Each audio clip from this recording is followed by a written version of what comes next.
शिवांगी सिंह के बाद कर्नल सूफिया भी स्क्रीन से बिल्कुल गायब हो गई। कोई यकीन कर सकता है इस बात का?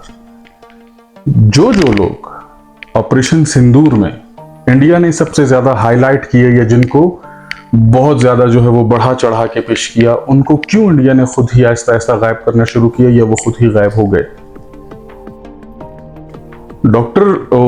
कर्नल सूफिया, जिनका मतलब सब इस वक्त तकरीबन पाकिस्तान इंडिया में तो सब जानते होंगे, जब इंडिया ने लास्ट मंथ जिस रात को पाकिस्तान के ऐसे पॉइंट्स के ऊपर जिन पर कुछ नहीं था, सिर्फ बच्चे थे या वो मसाजिद थी या कोई दीनी मदरसे थे, ठीक है, उनके ऊपर जब मिसाइल दागे, उसकी ब्रीफिंग के लिए जब अगले दिन प्रेस कॉन्फ्रेंस इंडियन फोर्सेस की तरफ से की गई, तो उसमें जो लीड कर रही थी वो कर्नल सूफिया थी, एक खातून जो कि मुसलमान हैं और इंडियन फोर्स में कर्नल हैं, और इस बात पे कोई शक कर ही नहीं सकता कि वो इंडिया के साथ मुखलिस ना हो या वो अपने मुल्क के साथ मुखलिस ना हो। मतलब कर्नल चाहे पाकिस्तान हो या इंडिया हो, कर्नल एक बहुत ही बड़ा रैंक होता है, एक बहुत ऑफिशियल, बहुत अच्छा डेजिग्नेशन होता है कर्नल।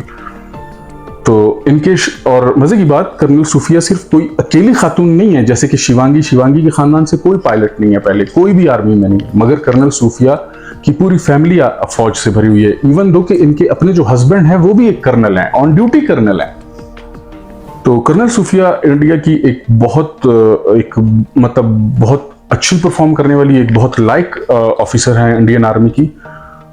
जब उन्होंने ब्रीफ दिया अभी रिसेंटली कॉन्फ्लिक्ट के बाद, तो उसके बाद एकदम उनके ऊपर क्रिटिसिज्म स्टार्ट हुआ, जो कि बीजेपी के ही एक मिनिस्टर ने अपनी तकरीर के अंदर चीखें मार मार के नशे में ये कह दिया कि हमने दहशतगर्दों को उनकी ही बहन से जो है वो उनको मुखातिब करवाया और उनको ये पैगाम दिया, जो कि एक सरासर मतलब, चाहे वो, अब मैं कहता हूं कि अगर पाकिस्तान के अंदर कोई खातून कर्नल हो, ठीक है, और वो एक हिंदू मजहब से बिलोंग करती हो, और मैं उठ के कल को मतलब उनकी सिर्फ इस बात को मद्देनजर रखते हुए कि वो हिंदू हैं, मैं उनको मतलब 50 से 100 लोगों के आगे ये बोलूं कि ये हिंदू है और ये इंडियंस की बहन है, तो मतलब मुझ में रह क्या जाएगा? मतलब मैं कितना छोटा हूं, मेरी सोच कितनी छोटी है।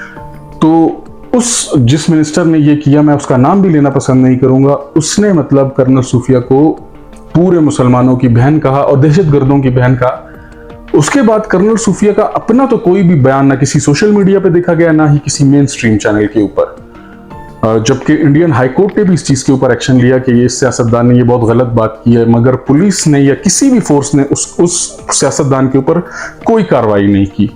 इस बात पे भी सवाल उठते हैं काफी।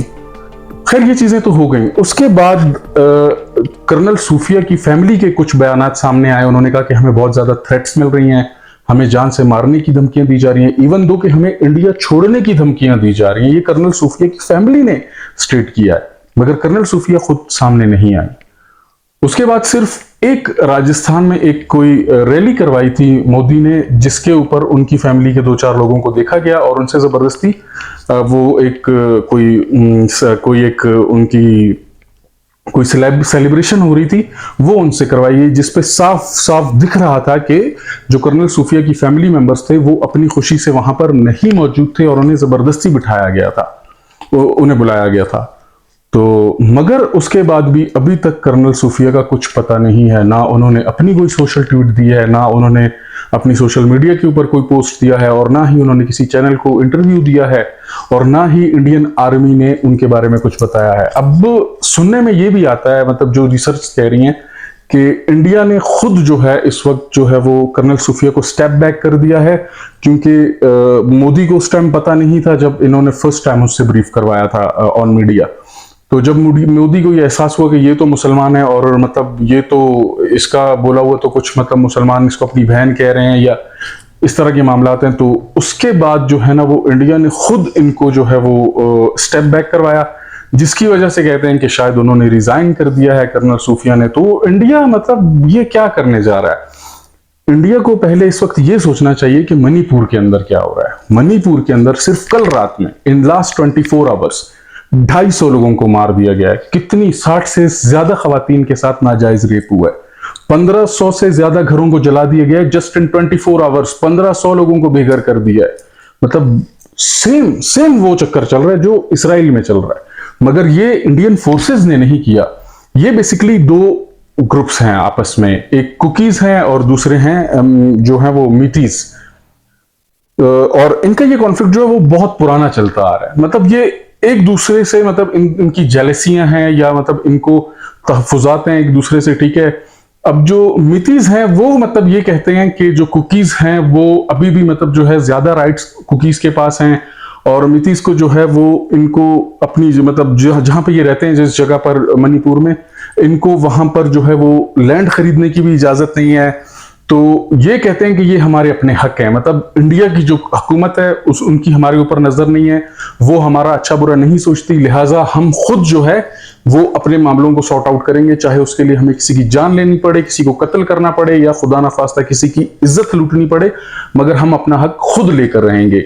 तो ये एक बहुत बड़ी सोच और फिक्र की बात है कि आपके मुल्क के अंदर, जो आपका इतना बड़ा मुल्क है, आपके मुल्क के अंदर एक रात के अंदर 250 लोगों को मार दिया गया, और 60 से ज्यादा औरतों को रेप कर दिया गया, और 1500 से ज्यादा घर जला दिए गए। इसकी आपके पास क्या जस्टिफिकेशन है?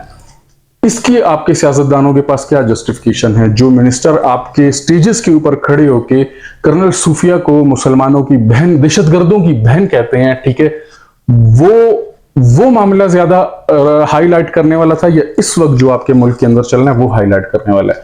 मगर आपको सिर्फ बिहार के इलेक्शंस की पड़ी हुई है, और आपसे बाकी मुल्क रह गया है, ठीक है। और इंडिया में अगर इंसर्जेंसी इस वक्त सबसे ज्यादा किसी जगह पर है तो वो स्टेट है मणिपुर। मणिपुर मतलब इंडिया की 7 सिस्टर स्टेट्स हैं, ठीक है। ये नॉर्दर्न इंडिया में मतलब ये जो है वो स्टेट वाक़ है, इसके अंदर मणिपुर इसका एक जो है वो रीजन है, और उसके अंदर इस वक्त जो है वो सख्त मामला जो है वो कशीदा चल रहे हैं। तो लिहाजा मतलब नाजायज दुनिया में अगर किसी के साथ भी हो रहा है उसको हम कंडेम करते हैं, ठीक है। बेगुनाह जाने नहीं जानी चाहिए, चाहे वो हिंदू हो, मुसलमान हो, कोई भी किसी भी मजहब से उसका ताल्लुक हो, उसकी बेगुनाह जान नहीं जानी चाहिए, क्योंकि इंसानियत सबसे बड़ा मजहब है।